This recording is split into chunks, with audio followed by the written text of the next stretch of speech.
Parenthood racist? So Cecile Richards, who used to be the director of Planned Parenthood, passed away yesterday. Rest in power. You were amazing. Not that anyone would know with this new algorithm we've got though, right?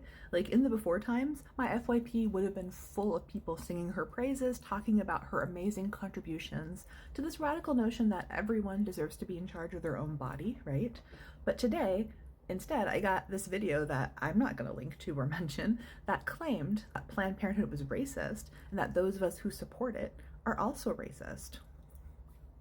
And they often like to point at Margaret Sanger, which is kind of a straw man argument because no one is arguing that she wasn't racist. She absolutely was, right? She was involved in the eugenics movement. She said that it was like this way to, quote, weed out the unfit. And I think it is important to think about like the timeline here, right? So at the time, eugenics were considered a science.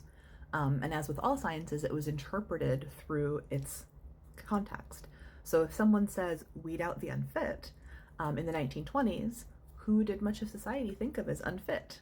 Certainly people of color fit the bill, right? Alongside other populations. And a lot of historians did find that Sanger herself never connected unfitness with race. However, and let's be real clear here, okay? Like in a white supremacist society, physical and mental fitness are always judged based on race, right? That makes eugenics inherently racist.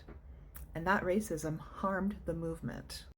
She even spoke to white supremacist groups to promote birth control methods. And she supported forced sterilization, right? That is directly anti-choice. A forced sterilization? You can't excuse that shit.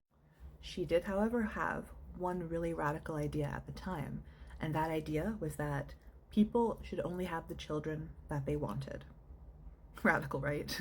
I mean, I guess nowadays it kind of might be again.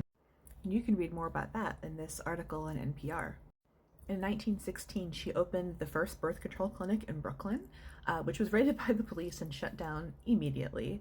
Then after much more fighting, she got her permanent clinic in 1930. And by then, a lot of people agreed with her pro-choice stance, even though they didn't agree with any of the other crap. One of those people was W.E.B. Du Bois, right? A famous sociologist who studied at Fisk and who taught at Fisk. He worked really closely with her because he believed it too, right? And that's because many Black people at the time believed that.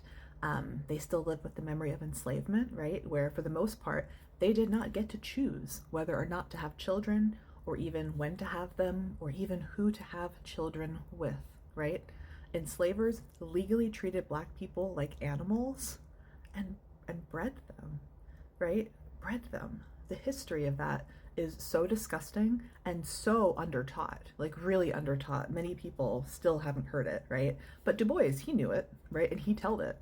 And together with Margaret Sanger, he founded the Negro Project, which put Black doctors and nurses in charge of local birth control clinics in Black neighborhoods all across the country, right? Now, because of white supremacy, it didn't work out the way it should have, right? And many Black women ended up with white practitioners who dismissed their fears and deepened these racist health practices of the South, including in my city, in Nashville.